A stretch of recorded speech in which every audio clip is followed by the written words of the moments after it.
আসসালামু আলাইকুম। আমি doctor H M Kibria, senior research physician হিসেবে centre for medical research and development কাজ করছি। আমাদের centre for medical research and development 2016 সাল থেকে যাত্রা শুরু করেছে রিসার্চকে সহজ করে ডক্টরদের কাছে পৌঁছানো বা মেডিকেল সায়েন্সের সাথে কানেক্টেড যারা রয়েছেন, যারা রিসার্চ নিয়ে কাজ করেন, সকলের কাছে রিসার্চটাকে সহজবোধ্য করে প্রেজেন্ট করাটাই সিএমআরটির লক্ষ্য। মূলত আমরা একাডেমিক রিসার্চ নিয়ে কাজ করি বেশি। সেক্ষেত্রে একদম টপিক জেনারেশন থেকে শুরু করে বা টপিক সিলেক্ট করা থেকে শুরু করে প্রোটোকল লেখা, ডাটা অ্যানালাইসিস করা, থিসিস বা ডিসার্টেশন তৈরি করা বা পরবর্তীতে এটাকে কোথাও পাবলিশ করা, প্রত্যেকটা স্টেজেই সিএমআরডি টেকনিক্যাল হেল্প দিয়ে থাকে। আমরা যেটাকে কনসালটেন্সি করা বলি, সিএমআরডি কনসালটেন্সি হেল্প দিয়ে থাকে। একই সাথে প্রত্যেকটা স্টেজের জন্য সিএমআইটির আলাদা বেশ কিছু কোর্সের আয়োজন করে থাকে। আপনাদের যে কোনো প্রয়োজনে রিসার্চ রিলেটেড কাজের জন্য সিএমআরডির দরজা সবসময় খোলা, আমাদের সাথে যোগাযোগ করতে পারেন। আমরা সর্বোচ্চ সহযোগিতা করবো ইনশাআল্লাহ। আমরা সরাসরি আজকের টপিকে চলে যাই। আমরা মূলত আজকে কথা বলবো একটা রিসার্চ টপিক কিভাবে সিলেক্ট করতে হয় বা কি কি প্রসেসের মধ্যে যে আমরা আসলে একটা গ্রহণযোগ্য, সহজবোধ্য এবং ডুয়েবল একটা রিসার্চ টপিক সিলেক্ট করতে পারি। প্রথমেই আসলে আমাদের কোন কোন জায়গা থেকে আসলে আমি রিসার্চ টপিকের ধারণাগুলো নিতে পারি, এই জিনিসটা আমরা একটু এক্সপ্লোর করার চেষ্টা করব। প্রথমে আমরা বলতে পারি ক্লিনিক্যাল অবজারভেশনের কথা। ধরুন আপনি কোনো একটা ওয়ার্ডে কাজ করছেন, আমরা একটা উদাহরণকে ধরে আগানোর চেষ্টা করব যাতে পুরোটা সময় এই উদাহরণটা ধরে আগানোর ফলে আমরা একটা রিসার্চ টপিক কিভাবে চিন্তা থেকে সেটা আসলে ভিএবল রিসার্চের দিকে নিয়ে যেতে হয় সে ব্যাপারেও একটা ক্লিয়ার কনসেপ্ট আমরা পেতে পারি। ধরেন আপনি নিওনেটাল ওয়ার্ডে কাজ করছেন এবং সেই জায়গাটায় আপনি দেখলেন নিওনেটাল বাচ্চাগুলো বার্থ অ্যাসপেক্সিয়া নিয়ে যারা আসছে, এস্টাবলিশ যে গাইডলাইন রয়েছে সেই গাইডলাইন অনুযায়ী চিকিৎসা দেওয়ার পরও তাদের মৃত্যু হার যথেষ্ট পরিমাণ বেড়ে গেছে। তখন এটা আপনার মনে একটা প্রশ্নের জন্ম দিল যে আসলে কি এস্টাবলিশ গাইডলাইনটা প্রপারলি কাজ করছে, বা এতে মৃত্যু হার কমানোর জন্য আর অন্য কি ধরনের ট্রিটমেন্ট প্রসিডিউর আমরা কাজে লাগাতে পারতাম। এই যে নতুন একটা প্রশ্ন আপনার মাথায় আসলো, এটা একটা রিসার্চ কোশ্চেনের জন্ম দিবে, একটা রিসার্চ টপিকের জন্ম দেবে। এছাড়া আমরা দ্বিতীয় যে অপশনটার কথা চিন্তা করতে পারি, আমরা সাধারণত জার্নাল ক্লাব প্রেজেন্টেশন করে থাকি। ওয়ার্ডে কোনো একটা রিসেন্টলি পাবলিশড আর্টিকেলকে আমরা প্রেজেন্ট করার চেষ্টা করি বা সেটাকে ক্রিটিক্যালি রিভিউ করার চেষ্টা করি। যখন আপনি এই ধরনের একাডেমিক আলোচনাগুলোয় থাকবেন বা এই আলোচনাগুলোয় অংশগ্রহণ করবেন, তখন সেই জায়গাটাতেও আপনি একটা নতুন রিসার্চ টপিকের ধারণা পেতে পারেন। তৃতীয়ত আমরা এস্টাবলিশড যে আমাদের গাইডলাইন গুলো রয়েছে বা যে টেক্সট বুক গুলো রয়েছে, যেগুলোকে ধরেই আসলে আমরা মেডিকেল সায়েন্সের পড়াশোনাগুলো শেখার চেষ্টা করি বা নিজেদেরকে এনরিচ করি, সেই বইগুলোতেও এমন কোনো গাইডলাইন হয়তো বা আপনি দেখছেন সেটা হয়তো বা বাংলাদেশে এখনো সেভাবে ব্যবহার করা হচ্ছে না, বা সে গাইডলাইন অনুযায়ী ট্রিটমেন্ট হয়তো বা দেওয়া হচ্ছে না। সাধারণত বইগুলো লেখা হয় বহির্বিশ্বের চলা বেশ কিছু রিসার্চের উপরে ভিত্তি করে, যেগুলো একটা ভালো ফলাফল দিয়েছে বলেই হয়তো বা গাইডলাইনে এসছে যে কোনো একটা ড্রাগ দিয়ে আপনি এই চিকিৎসাগুলো করতে পারেন।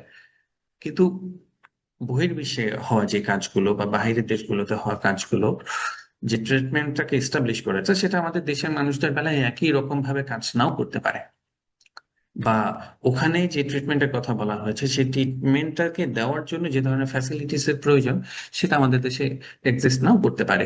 ওভারঅল ওই ট্রিটমেন্ট প্রসিডিউরের মধ্যে যে আমরা একই রকম ফল পাচ্ছি কিনা, নাকি আমাদের বাচ্চাদের ক্ষেত্রে অন্যরকম কোনো ফল আসছে, সেটাও আমাদের দেখার সুযোগ রয়েছে। অর্থাৎ লোকাল কনটেক্সটে আপনি তথ্য জেনারেট করার জন্য একটা রিসার্চ করার অপশন পেয়ে যেতে পারেন।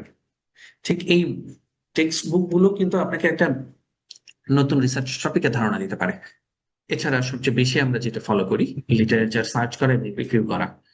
আমার স্যার হয়তো বা আমাকে গাইডেন্স দিচ্ছেন, অথবা আমার প্রয়োজনীয় বা আমার পছন্দের একটা টপিক হয়তো বা আমার আছে, আমি সেই টপিকে কাজ করতে পারি বা কাজ করতে চাইতে পারি, এবং সেক্ষেত্রে আমি সেই টপিকে কি কি ধরনের রিসার্চ হয়েছে সেগুলো খোঁজার চেষ্টা করলাম, এবং সেগুলোকে পড়ার চেষ্টা করলাম, বিশ্লেষণ করার চেষ্টা করলাম, এবং একটা নলেজ গ্যাপ আমি আইডেন্টিফাই করলাম, এবং সেই নলেজ গ্যাপটাকে পূরণ করার জন্য আমি একটা রিসার্চ কোশ্চেনকে এস্টাবলিশ করলাম বা ফর্ম করলাম, এবং সেই প্রশ্নের উত্তরটা খোঁজার জন্য আমি প্রোটোকলকে গোছালাম, এবং আমি আমার রিসার্চটা করার চেষ্টা করলাম। এছাড়াও এই যে লিটারেচার রিভিউ আমি করছি, বেশ কয়েকটা জায়গায় লিটারেচারেই, অর্থাৎ ওই রিসার্চ আর্টিকেলের বেশ কয়েকটা জায়গায় কিন্তু আপনাকে ভালোভাবে গাইড করতে পারে। ধরেন অন্য কেউ এই যে টপিকটা নিয়ে আমরা কথা বলছি, বার্থ অ্যাসপেক্সিয়াতে বাচ্চাদের মর্টালিটি নিয়ে কথা বলছিলাম, এই টপিকের বেশ কিছু রিসার্চ পেলেন, আপনি হয়তোবা যে জিনিসটা করতে চাচ্ছেন একই রকম ভাবে তারাও করেছে, কিন্তু তারা সেই জায়গাটায় তাদের কিছু লিমিটেশনস এর কথা বলে দিয়েছে, যে আমরা এই ধরনের তথ্য বা এই প্যারামিটার গুলোকে এক্সপ্লোর করতে পারিনি, যেটা করলে আমরা আমাদের এই ট্রিটমেন্ট মডিউলটা বা প্রোটোকলটা আরো ভালোভাবে কাজ করবে কিনা সেটা আমরা বুঝতে পারতাম। সেই লিমিটেশনসটা আপনাকে গাইড করছে, যে এই লিমিটেশনসটাকে ওভারকাম করলে আপনি আরো বেটার আউটকাম সম্পর্কে ধারণা পেতে পারবেন। এই জায়গাটা আপনাকে একটা রিসার্চ টপিক জেনারেট করতে হেল্প করবে। ঠিক একইভাবে অনেক সময় আর্টিকেল গুলো ফিউচার কি ওয়ার্ক করার প্রয়োজন পড়তে পারে, ফিউচার রিসার্চ কি হতে পারে সেটার একটা গাইডলাইন ওরা ওদের কনক্লুশন উল্লেখ করে দেয়, অথবা ভালোভাবে রিকমেন্ড করে দেওয়ার চেষ্টা করে। এছাড়াও আপনি আমাদের যে জার্নালগুলো আমরা পাবলিশড হতে দেখি, সেই জার্নালের একটা অন্যতম প্রধান অংশ থাকে হচ্ছে এডিটোরিয়াল। সাধারণত এডিটোরিয়াল গুলোতে রিসেন্টলি ওয়ার্ল্ডে কোন টপিক গুলোকে নিয়ে বেশি কথা হচ্ছে বা ইমার্জিং কোন ইস্যুটা এসছে যেটা নিয়ে আসলে আলোচনা হওয়া বেশি প্রয়োজন, সেই ইস্যুগুলোকে নিয়ে এডিটোরিয়ালে একটা লেখা আমরা পেতে পারি। সেই রিসেন্টলি যে টপিকটা খুব বেশি প্রয়োজনীয় বলে মনে হচ্ছে বলে এডিটোরিয়ালে বারবার আলোচনায় আসছে, সেই ধরনের কোনো টপিকে আমি কাজ করতে পারি। এই জায়গা থেকেও আমাকে একটা রিসার্চ কোশ্চেন জেনারেট হওয়ার মতো স্পেস তৈরি করে দিবে।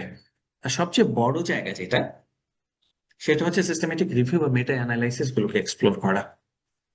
এক কথায় এটাকে বলতে গেলে রিসার্চের উপর রিসার্চ, সিস্টেমেটিক রিভিউ।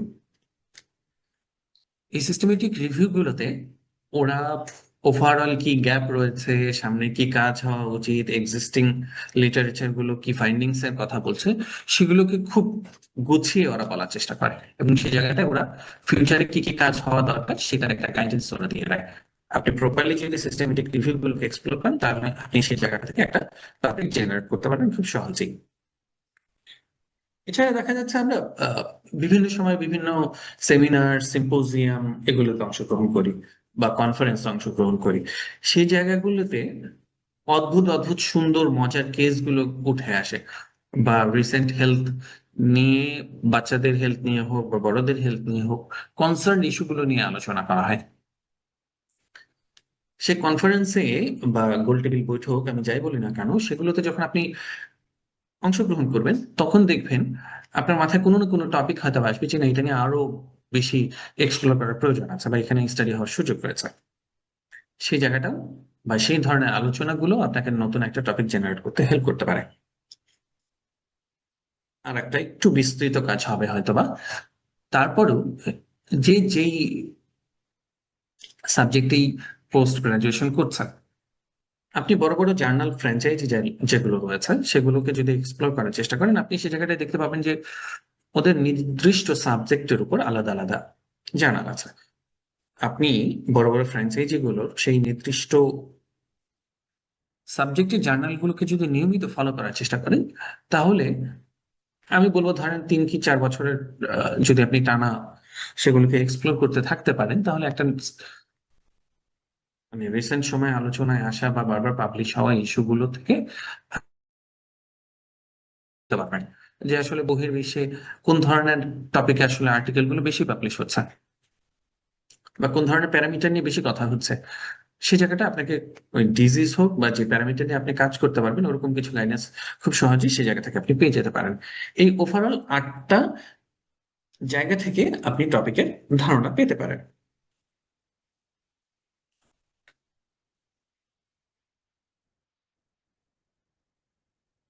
এখন এটা তো বললাম টপিকের ধারণার কথা। এখন যখন আপনি একটা টপিককে মোটামুটি গুছিয়ে ফেলেছেন, তখন আমরা বেশ কিছু প্রশ্নের মধ্যে দিয়ে যাওয়ার চেষ্টা করব, যেটাকে আমরা সহজ ভাষায় বলতে পারি, কি নিয়ে কাজ করব আমি, কাদের নিয়ে কাজ করব, কেনই বা আমি কাজটা করতে চাচ্ছি, আমি কাজটা কোথায় করব, কখন করব বা কিভাবে করব। এই 6টা প্রশ্নের উত্তর যদি আমরা খোঁজার চেষ্টা করি বা ঠিক করে ফেলতে পারি, আমি যে টপিকটা নিয়ে কাজ করতে চাচ্ছি সেটা আরো বেশি স্পষ্ট হয়ে যাবে। বা আমি ব্রড একটা টপিক নিয়ে এসেছিলাম, এই প্রশ্নগুলোর থ্রুতে আমি সেটাকে একটু ন্যারো ডাউন করে ফেলতে পারবো। অর্থাৎ আমি কাদের নিয়ে কাজ করতে চাই, আমি কি নিয়ে কাজ করতে চাই। যেমন আমরা উদাহরণ দিয়েছিলাম পেরিনেটাল অ্যাসপেক্ট নিয়ে আমরা কাজ করতে চাচ্ছি, যে কারণে আসলে নিওনেটাল মর্টালিটি বেশি হচ্ছে। অর্থাৎ আমি নিওনেটাল মর্টালিটিকে নিয়ে বেশি কনসার্ন। অর্থাৎ আমাদের এখানে কি নিয়ে কাজ করতে চাচ্ছি সেটা হচ্ছে নিওনেটাল মর্টালিটি। এবং সেই জায়গাটায় আমি হয়তো বা কোনো একটা ইন্টারভেনশন দেওয়ার চেষ্টা করছি বা দেওয়ার পরিকল্পনা করছি, যেটা হয়তো বা বেটার ট্রিটমেন্ট আউটকাম আমাকে দেবে। এই দুটো জিনিসকে আমি স্পেসিফিক করে ফেলতে পারবো। এরপরে আসেন কাদেরকে নিয়ে কাজ করতে চাই। ওই যে বললাম নিউনেট যারা বার্থ এক্সপেকশন নিয়ে আসছে, আমি তাদেরকে নিয়ে কাজ করতে চাই। আমার হোয়াট এবং হুকে আমি স্পেসিফিক করে ফেলেছি। কেন কাজ করতে চাচ্ছি, ওই যে এতক্ষণ বলছিলাম এই যে এস্টাবলিশ ট্রিটমেন্ট প্রোটোকল হয়তো প্রপারলি কাজ করছে না, বাচ্চারা বেশি মারা যাচ্ছে, এটার একটা সমাধান খোঁজা প্রয়োজন। এভাবে আরো বেশ কিছু ইস্যু নিয়ে আপনি আপনার স্টাডির রেশনালটাকে এস্টাবলিশ করতে পারবেন। কোথায় কাজ করতে যাচ্ছে, আমাকে হয়তোবা কোন একটা টার্সিয়ারি হসপিটালে কাজ করতে হবে, যে জায়গায় এই ধরনের কেসগুলো বা পেরিনেটাল অ্যাসফিক্সিয়া যে বাচ্চারা আসে, ওরা যে সকল হাসপাতালে ভর্তি হচ্ছে, ওরকম একটা সেন্টারকে আমি হয়তোবা আমার স্টাডি সাইট হিসেবে সিলেক্ট করে নিতে পারি। আমি কোন ডিভিশনে কাজ করতে চাচ্ছি, আমি হয়তোবা একটা ডিউরেশন ফিক্স করে ফেললাম যে আমি এই 6 মাস আসলে কাজগুলো করতে চাই। তারপর আমি কিভাবে কাজটা করতে চাচ্ছি, আমি কোন মেথড ফলো করতে চাই, সেই জিনিসটা আমাকে এক্সপ্লোর করে ফেলতে হবে বা ইস্টাবলিশ করা বা ঠিক করে ফেলতে হবে যে আমি এভাবে আসলে কাজটা করতে চাচ্ছি। যখন আমি কাদেরকে নিয়ে কাজ করব, কি কাজ করব, কেন কাজ করব, কোথায় করব, কখন করব এবং কিভাবে করব, এই প্রশ্নগুলো আমার গোছানো হয়ে যাবে, তখন এটাকে একটা রিসার্চ কোয়েশ্চেন ফরম্যাট আমরা গোছায় ফেলবো। এবং সেটার জন্য সবচেয়ে গ্রহণযোগ্য এবং বহুল ব্যবহৃত ফরম্যাট হচ্ছে পিকট ফরম্যাট। অর্থাৎ আমার পপুলেশন কারা হবে, আমি কি ইন্টারভেনশন নিয়ে কাজ করতে চাচ্ছি, আমার কোনো কম্পারিজন গ্রুপ থাকবে কিনা, বা থাকলে কারা থাকবে, বা কিসের সাথে কিসের আমি কম্পারিজন করতে চাচ্ছি, সেটা আমি কি আউটকাম দেখতে চাচ্ছি সেটা দেখা, এবং একই সাথে একটা টাইম ফ্রেম সে জায়গায় আমার থাকতে পারে। এর থ্রুতে আমি আসলে আমার প্রশ্নটাকে গুছিয়ে ফেলবো।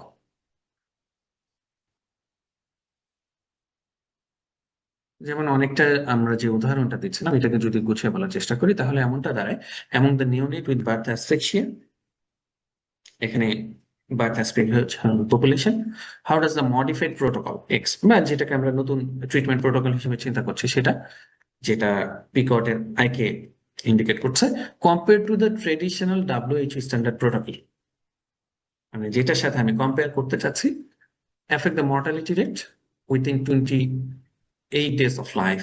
অর্থাৎ আমি এখানে 28 দিনের মধ্যে বাচ্চাদের মৃত্যু হচ্ছে হচ্ছে না, সেই ব্যাপারটাকে আমি একটা টাইম ফ্রেম হিসেবে ধরে নিয়েছি। আর আমার আউটকাম ছিল, বা আউটকাম আমি যেটা দেখতে চাচ্ছি সেটা হচ্ছে মর্টালিটি রেট বা বাচ্চাদের মর্টালিটি। এভাবে আমরা প্রিকোটের থ্রুতে একটা রিসার্চ কোশ্চেন জেনারেট করে ফেলতে পারি। এরপর এটাকে আমাকে চিন্তা করতে হবে যে আমি একটা রিসার্চ কোশ্চেন ফরম্যাট করেছি, কিন্তু এটা আসলে ডুয়েবল কিনা, এটাকেও আমাকে ছেঁকে নিয়ে দেখতে হবে যে আসলে আমি কাজটা করতে পারবো কিনা। আর একটা ওয়ের কথা আমরা অবশ্যই বলবো, আমরা যারা এফসিপিএস পার্ট 2 তে আছি, এমডিএমএস ফেজ বি তে আছি, অথবা এমফিল করছি বা এমপিএইচ করছি, আমাদের জন্য একটা গাইডলাইন আছে যে লাস্ট 5 বছরে যেই টপিকে কাজ হয়েছে বা যে টাইটেলে কাজ হয়েছে, সেই টাইটেলের কাজ আমরা করতে পারবো না। সেই জন্য আমাদেরকে টাইটেল কোনগুলোতে আসলে কাজ হয়েছে বোঝার জন্য আমাদেরকে আসলে সেন্ট্রাল লাইব্রেরিতে যেতে হয়। এমডিএমএস এর ক্ষেত্রে বিএসএমএস সেন্ট্রাল লাইব্রেরি থেকে আমরা লাস্ট 5 বছরে কি টপিকে কাজ হয়েছে সেগুলো খুঁজে নেওয়ার চেষ্টা করি। আর বিসিপিএস এ ওয়েবসাইটে ওরা লাস্ট 5 বছরে কি ধরনের কাজ হয়েছে সেগুলোকে একটা লিস্ট দিয়ে রেখেছে। এখন আমরা একটা উদাহরণ দিয়ে বলার চেষ্টা করব কিভাবে সেই জায়গা থেকে আমরা আসলে টপিকের চিন্তাগুলো করতে পারি। ধরেন আমরা ওই জায়গায় একটা টপিক দেখলাম যে আসলে সেপসিসে আক্রান্ত যারা হচ্ছে তাদের মর্টালিটি প্রেডিক্ট করার জন্য কেউ হয়তো বা সিরাম ল্যাকটেট লেভেল দেখে প্রেডিক্ট করার চেষ্টা করেছে। আমি এরকম একটা টপিক ওই জায়গাটায় পেলাম। এখন এআই এর যুগ, আপনি যেটা সহজে এক্সপ্লোর করতে পারেন, ঠিক আপনি একই জিনিস দেখতে পারেন। আপনি হয়তো বা মর্টালিটি সেপসিসে মর্টালিটি প্রেডিক্ট করতে চাচ্ছেন। এখন এমন তো নয় যে শুধু ল্যাকটেট দিয়ে সেটা সম্ভব। আরো অনেকগুলো প্যারামিটার নিয়ে হয়তো বা অনেকে এক্সপ্লোর করেছে, কিন্তু বাংলাদেশে হয়তো বা সেরকম কাজ হয়নি। আপনি এখন এআই জেনারেটেড গুগলে এখন এ থ্রুতে আপনাকে আনসার দেওয়ার চেষ্টা করে আপনি চাইলে। তো সেই জায়গাটা আপনি যদি তাদেরকে বলেন বা আরো ইস্টাবলিশ বেশ কিছু রিসার্চ রিলেটেড এআই রয়েছে যেগুলো আপনাকে আরো ছেকে আসলে রেজাল্ট দিবে, তো সেগুলোকে আপনি যদি এক্সপ্লোর করতে পারেন তাহলে তার থ্রুতে আপনি এই সিরাম ল্যাকটেট ছাড়া আর কোন কোন প্যারামিটার দিয়ে আসলে সেপসিসের ক্ষেত্রে মর্টালিটি প্রেডিক্ট করার চেষ্টা করা হয়েছে সেগুলোর একটা তালিকা আমাকে করে দাও, এরকম করে বললে ও দেখবেন আপনাকে হয়তো বা 10 থেকে 15টার মতো প্যারামিটার আপনার সামনে এনে রাখবে। এর মধ্যে যে প্যারামিটার গুলো আপনার জন্য একটু ডুয়েবল মনে হবে, খুব একটা কস্টলি মনে হবে না। আমরা এখানে আসলে এখন ফিজিবিলিটির কথাগুলোই বলছি, যেগুলো আর একটু বিস্তারিত আমরা জানার চেষ্টা করবো ইনশাল্লাহ। সেখান থেকে যে প্যারামিটারটা নিয়ে কাজ করা আপনার যত সহজ হবে আপনি সেই প্যারামিটার নিয়ে কাজ করার চেষ্টা করতে পারেন, এবং এটা অবশ্যই একটা ইউনিক রিসার্চ টাইটেল আপনি পেয়ে যাবেন। ঠিক এভাবে প্রত্যেকটা ধরনের ক্ষেত্রে আপনি পাবেন। আপনি এমন হতে পারে কেউ হয়তো বা সিরাম ইলেকট্রোলাইট ডিফারেন্স দেখেছে কোনো একটা রোগে, কেউ হয়তো বা শুধু সোডিয়াম লেভেলটাই দেখেছে, সে জায়গাটা থেকে আপনি পটাশিয়াম লেভেল দেখতে পারেন, বাইকার্বনেট দেখতে পারেন। এরকম বিভিন্ন ধরনের টাইটেল থেকে আপনাকে নতুন করে রিসার্চ টাইটেল খুঁজে নেওয়ার একটা সুযোগ রয়েছে যদি আপনি বুদ্ধি করে সেই কাজটা করতে পারেন। এখন আমরা ফিল্টারের কথা বলছিলাম। আমরা রিসার্চ কোশ্চেনটাকে ফর্মুলেট করে ফেলেছি, এখন সেটা আসলে আমরা করতে পারবো কিনা। আমার সেই রিসার্চ কোশ্চেনটার উত্তর খোঁজার জন্য যে রিসার্চটুকু করতে হবে সেটার জন্য প্রয়োজনীয় রিসোর্স আমার কাছে আছে কিনা, ওটার জন্য আমি ফান্ডিং পর্যাপ্ত পাবো কিনা, বা কোন একটা ল্যাব প্যারামিটার দিয়ে আমি স্টাডিটা করতে চাচ্ছি সেই ল্যাব প্যারামিটার দেখার জন্য ল্যাব এক্সপার্ট আমার আছে কিনা, বা আমার যথেষ্ট পরিমাণ স্যাম্পল আমি পাবো কিনা, আমার ইনস্টিটিউট আমাকে যে ফ্যাসিলিটি গুলোর প্রয়োজন হবে সেগুলো প্রোভাইড করতে পারবে কিনা। এই ফিজিবিলিটি থ্রুতে আমি এই জিনিসগুলোকে আমাকে দেখে নিতে হবে। তারপর টপিক একটা আমি সিলেক্ট করেছি, সেটা আমার জন্য খুব ইন্টারেস্টিং হতে পারে, কিন্তু আমাকে এই পুরো রিসার্চে যারা হেল্প করবেন, যারা গাইড করবেন, তাদের কাছে যদি প্রপারলি ইন্টারেস্টিং না মনে হয় তাহলে কিন্তু আপনি রিসার্চটা করতে যেয়ে ধাপে ধাপে সমস্যার সম্মুখীন হবেন। এমন একটা টপিকই আমাদেরকে নিতে হবে যেটা আসলে আমার কাছে যেমন ইন্টারেস্টিং মনে হয়, হতে পারে এটা ফান্ডিং এজেন্সির কাছেও সেরকম ইন্টারেস্টিং হোক, আপনাকে যারা গাইড করছেন, সুপারভাইজ করছেন, তাদের কাছেও যাতে ইন্টারেস্টিং হয় এই জিনিসটা একটু খেয়াল রাখতে হয়। এরপর আমরা বলি নোভেলিটির কথা, অর্থাৎ এই যে রিসার্চ টপিকটাকে নিয়ে আমরা কাজ করার চেষ্টা করছি বা রিসার্চ কোশ্চেনটাকে গুছিয়ে ফেললাম, এটা কি আসলে নতুন কোনো কিছু আমাদের সামনে নিয়ে আসছে কিনা, কোনো নলেজ গ্যাপকে পূরণ করছে কিনা, বা এর আগে কোনো ম্যাথডিক্যাল বা মেথোডোলজিক্যাল লিমিটেশনস ছিল সেটাকে ওভারকাম করছে কিনা, বা পুরনো কোনো ফাইন্ডিংস যে জায়গায় কোনো একটা কনফ্লিক্টিং উত্তর আ- আসছিল বিভিন্ন রিসার্চে, সেটা ক্যারেক্টার স্ট্রেনদেন করলো কিনা, যে না ঠিক আছে কনফ্লিক্টটাকে আমি সলভ করার চেষ্টা করতে পারছি, এরকম কোন নোভেলটি আসলে ওটা আছে কিনা। অবশ্যই নোভেলটি একটা বড় ইস্যু। এরপর ইথিক্যালি সাউন্ডনেস একটা বড় ইস্যু। আমরা যে কোনো রিসার্চ কোয়েশ্চেনের উত্তর খোঁজার জন্য যে রিসার্চটা করছি সেটা আমরা ইথিক্যালি করতে পারছি কিনা, পেশেন্টের কোনো ক্ষতি আমরা করতে পারবো না, তার কনফিডেন্সিয়ালিটি অ্যানোনিমিটি রক্ষা করা, তাকে প্রপার জাস্টিস দেওয়া, সবকিছু ইস্যু মেনলি আমি এথিক্যালি সাউন্ড ওয়েতে এই রিসার্চটা করতে পারছি কিনা বা করব কিনা, সেটা একটা গুরুত্বপূর্ণ বিষয়। যদি সেটা করাটা সম্ভব হয়, তাহলে রিসার্চ কোশ্চেনটাকে সামনে রেখে আমরা রিসার্চ করতে পারি। আর দিন শেষে এটা ফ্যাক্ট করে এই রিসার্চটা করে আসলে আমার সায়েন্টিফিক কমিউনিটি কিভাবে বেনিফিটেড হবে, যাদের উপর এই রিসার্চটা করছি এই রোগীদের ট্রিটমেন্টে এটা আসলে আলাদা কোনো বেনিফিট দিবে কিনা, আমাদের পলিসি লেভেলে কোনো ইনপুট আমরা দিতে পারবো কিনা এই স্টাডির থ্রুতে, আমার দেশ বা জাতি আসলে কিভাবে বেনিফিটেড হবে।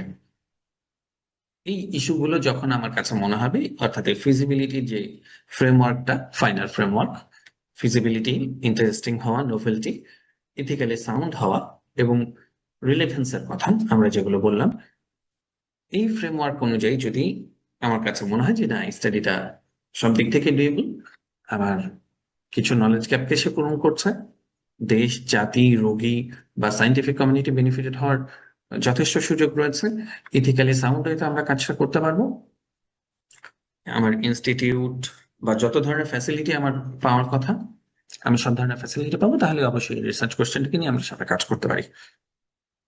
দিন শেষে এভাবে আসলে আমরা বলতে চাই আমাদের ক্লিনিক্যাল অবজারভেশনের কথা, লিটারেচার খুঁজে কিছু নলেজ পাওয়া,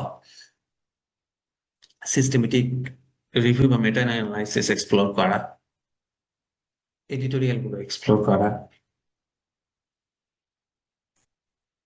অন্যান্য কাজ যারা আগে করেছেন সেগুলো লিমিটেশন করে এক্সপ্লোর করা, বা কোনো একটা প্রফেশনাল ডিসকাশন, জার্নাল প্রেজেন্টেশন এর থ্রুতে আমার কোন একটা টপিক হয়তো আমার মাথায় এসছে, সেটাকে আমি কাদের নিয়ে কাজ করতে চাই, কি কাজ করতে চাই, কেন কাজ করতে চাই, কোথায় করব, কখন করব, আমার কোনো একটা নির্দিষ্ট টাইম ফ্রেম আছে কিনা, সেই জিনিসগুলোকে যখন আমি আরেকটু গুছিয়ে আনবো, আর একটু ন্যারো ডাউন করে ফেলতে পারবো, তারপর আমি আমার রিসার্চ কোশ্চেনটাকে ফর্মুলেট করে নিব পপুলেশন ইন্টারভেনশন কম্পারিজন আউটকাম এবং টাইম ফ্রেমওয়ার্কটা ব্যবহার করে।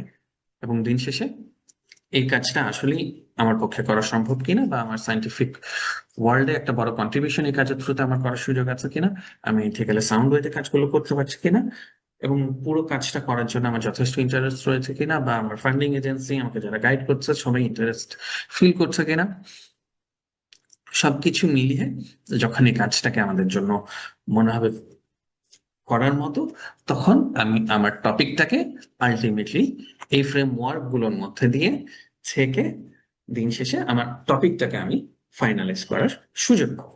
আর এভাবেই একটা রিসার্চ টপিক আসলে জেনারেট হয়।